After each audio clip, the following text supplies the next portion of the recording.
home building and remodeling show. Let's go.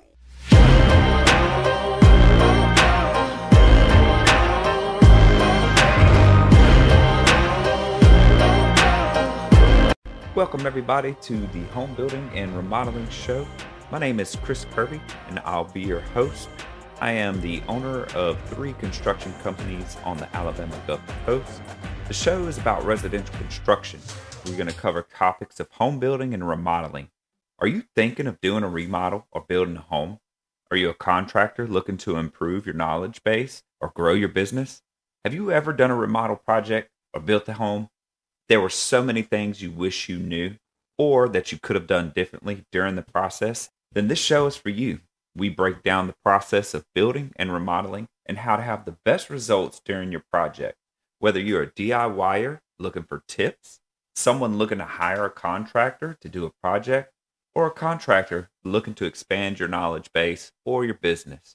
Welcome aboard. Glad to have you. Stay tuned. We kick off the show with my thoughts on home building and remodeling.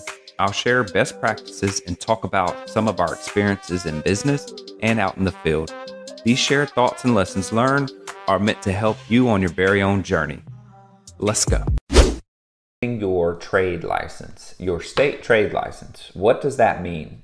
So as a contractor, you'll find out quick. If you're just starting out in your career, you may not know what trades require a license. I'm going to help you by talking about getting a state trade license because it is imperative, it's a separator, and legally, for some trades, it is required. The first part is, does your trade require a license?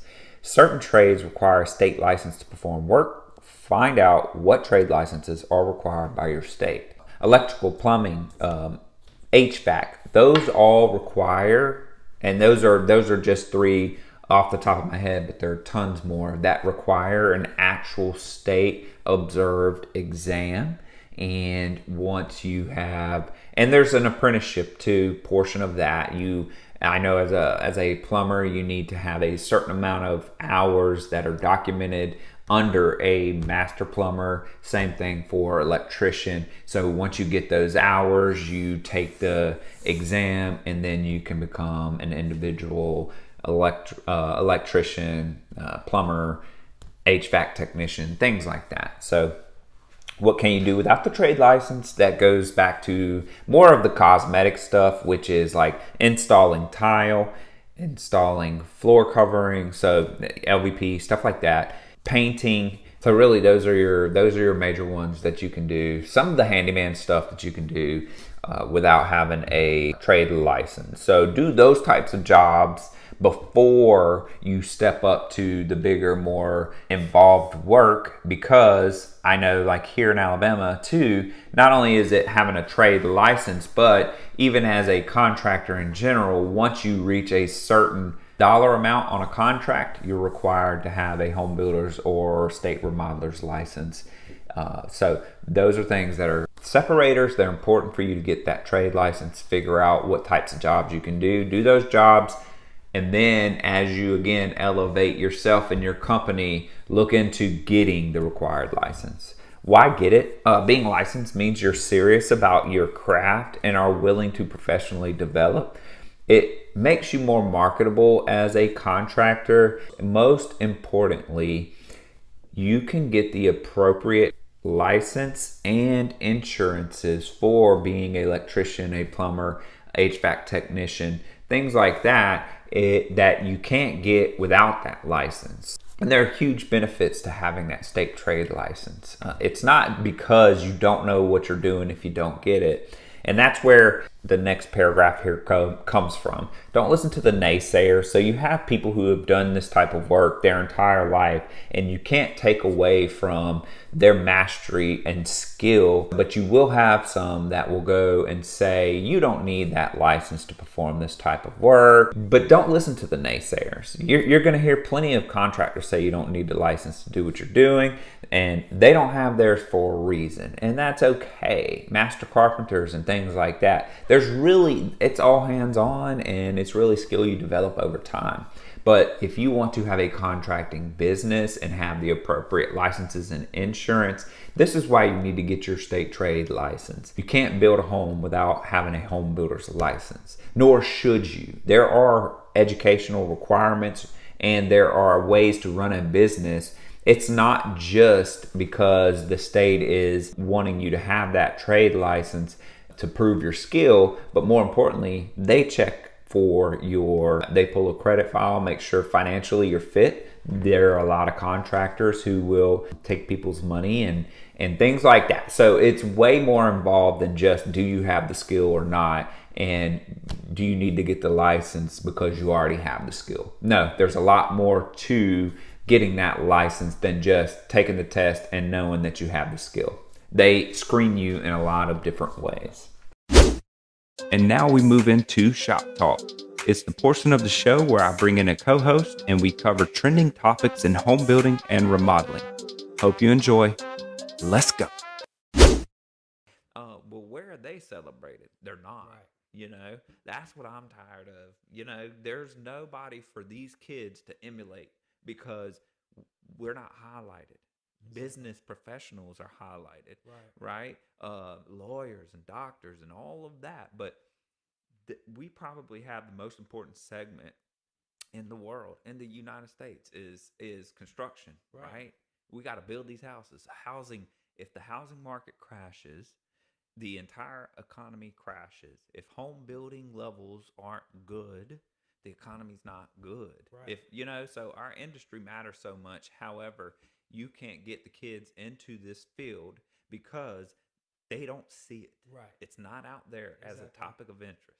So we want to change that, fix it, make it so where when we're hiring, we've got 10 candidates instead of one. And it's because they just walked in because they didn't know what else to do with their lives. You can't do that right now if it's not out there, Yeah. So I just get passionate about that, man. I never thought about it that way. I mean, if you had these 9, 10-year-old kids, growing up watching these little short videos on this stuff their whole life, they would be more interested in it. That's exactly right, man. And that's where I get a little frustrated is because, we just started our interior design company and my daughter just all of a sudden said she wants to be an interior designer. But it was because she started coming here and getting exposed to this and then kind of figured out, oh, interior design, what's that? And then, I thought it was awesome because at our crawfish bowl that we had, I noticed all the little girls were playing interior designer in the showroom, and I thought that was cool as could be. Exactly, man. That's something that I think we're missing the mark as an industry, especially when you drill it down, right? So construction is very broad. There's commercial construction and there's professional careers such as like architects or engineers where those are celebrated. If you're an engineer, it's a big deal. If you're an architect, oh, you're in the design world, it's nice. But specifically residential construction and home building and remodeling aren't viewed at that level, and they should be. Let me tell you, we'll get back to, we were talking about art earlier. You want to talk about art? The way that some of these tile installers, even trim carpenters, master trim carpenters, the way that they have to perform to make something look like the client wants, the way they have to maneuver that wood, woodworkers, all of that, dude. It's art, and art, especially to woodworking. It gets, I mean, it gets crazy. That's what some of them guys can do. So don't tell me it's not professional or you can't make money, because you absolutely can. But you know what? If we want our industry to change and we want an influx of people into the construction field, we've got to get it out there. And that's what our mission is, and that's what we're doing this for, is we want to highlight home building and remodeling. We want to talk about it to increase awareness so that we have opportunities to bring in these kids to make them understand, tradesmen and tradeswomen, it's men and women alike. Look, we're almost half and half now, as far as we're at like 28 and half of that is women. I don't care. You know what I mean? Right.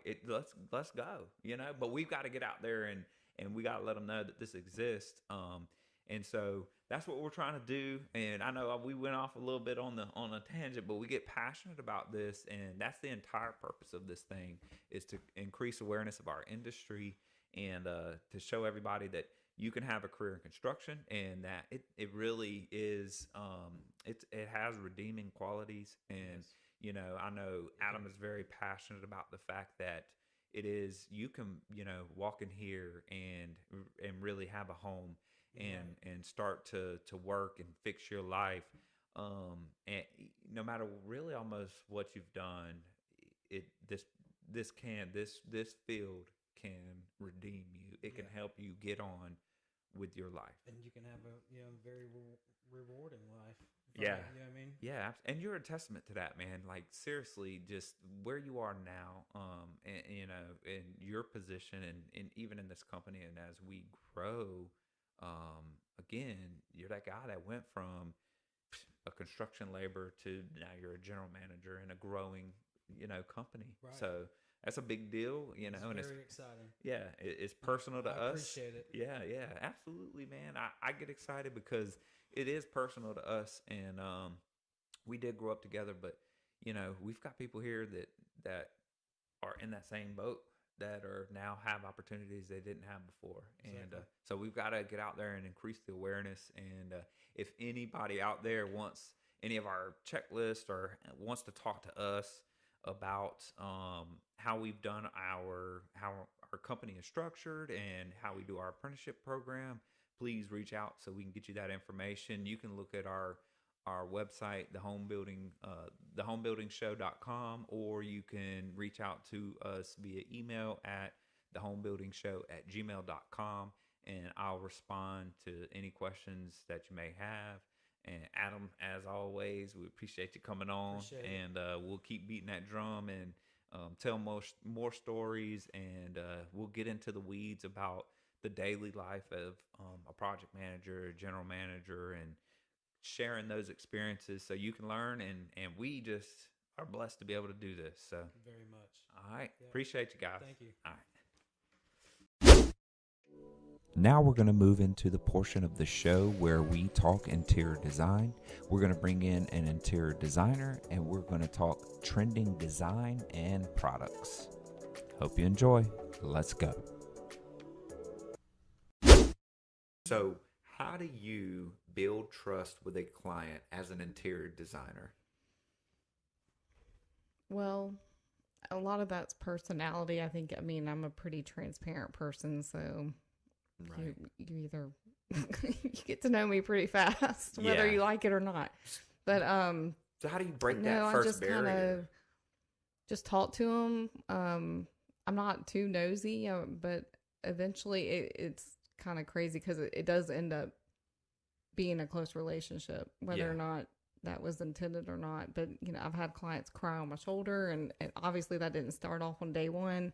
That was within the project. But I think that just more time that you spend together, you just naturally trust each other. And then also, if I'm following through with their expectations of what they want, then they're going to want to keep working with me, us, whatever. But then there's a flip side, because you want to have a strong bond and a strong relationship with the client, because you want them to trust you. And so I think it helps you do your job better when you can, again, make those decisions, not for them, but really for them sometimes. Yeah. And so they're not micromanaging, and they don't want to. Yeah. They really want someone else helping them. So they're not in it to take the lead seat. And I think if they were, they wouldn't necessarily hire a designer. And so you do get I guess the vulnerability of those clients in that time to need the help. Sure. And it's not a desperation per se, but it is just like, I really need help. And so I think they are a little more open. Yeah. And then there's a flip side of that. And we've dealt with both, where the client changes their mind a lot, or they just, it's really hard to rein in some of the selection piece. And that's where building that trust, and, hopefully they let you make decisions. But how do you deal with someone that does change their mind a lot? I just have to ride that roller coaster with them. It does get stressful. to keep up with all of it. I try to be as organized with those selections as possible. Sure. But also, and it's hard too, because every idea they have or selection might truly be a good one. Yeah. And then you're telling them, yeah, that looks good. Right. And then the next day they're changing their mind. So yeah, like I said, I just kind of ride along with them. So it's as exhausting as that can be, but it's needed. I mean, I'm there, but I don't, and then I kind of let them be in control for a while and see how, and then if they need me, they'll call me or whatever. So I kind of do take a back seat just a little bit, so they can kind of get their thoughts together. So yeah. And those are, it does consume time. What I think sometimes for you, what I've noticed too is setting some boundaries though too, because those clients that change a lot or need a lot, they can wear you out even on the weekends at night and all this different stuff. Yeah, and we talked about that before. And I don't know if it was in other meetings or on the podcast, but yeah, I mean, it is an interesting career because, my phone can ding at 10:30 on a Friday night while they're watching a show and they see something. They're like, "Oh, Christy, I like this," and I have to, and I got to tell you right now because it's on my mind. So yeah. And they are up at night thinking about their chandelier select. I mean, especially in a new build. But sometimes that's when they have the time as well. Right. Exactly. Yeah. I mean, they may be working all day and come home and then they've got to cook, they've got to clean, they've got to get the kids to bed. Now it's time for them to watch their shows. Right. So there's a balance in that too, where you don't necessarily have to respond right away, or you acknowledge you got it, but we find it hard, even on the construction side. You can have clients because what happens is, as the team is in there working, the crew is in there working, they may not be home all day. So when the crew knocks off and goes home, the client comes in, and obviously they're going to go look and say, well, what was done today? Right. And as soon as they see something, they're thinking, oh wait, that's a little different, so it happens, but it's a part of building that relationship and setting those boundaries. Hopefully they understand if they're getting home at 9-10 o'clock that unless it's like detrimental or there's a pipe burst or something like that on our side, that we clarify those boundaries. But again, sometimes it's okay, and you're up, and you may respond and say, "Yeah, that looks good." It's a tough battle when you're trying to keep a strong relationship with the client, especially a needy one, because that may be the one thing that gets you off the hook, because you're like, "Oh, finally, they've made a selection. They just so happen to see what they wanted." So, okay, well, we're going to dig in a little bit more on a future show. We're going to talk about process, because I know one of the things that even we're working on here is the right time to make selections in order to keep the build flowing smoothly. We run into issues when a client can't make up their mind, or they do make a selection, it's a little late, and the selection is on back order. And so when we are expecting that item to be there for install day, now we've got to re-game plan the entire build in some cases, because that item is the very next step.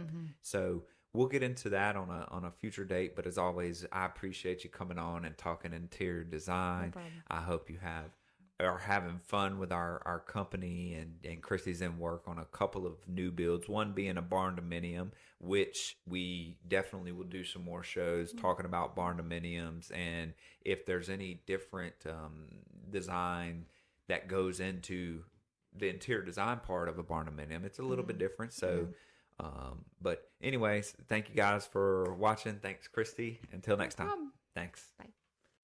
Thanks for joining us today. As always, we are grateful for our listeners and your continued support. Please subscribe to our YouTube channel. Follow us on social media via Facebook, Instagram, and TikTok. Get more info at our website, www.thehomebuildingshow.com.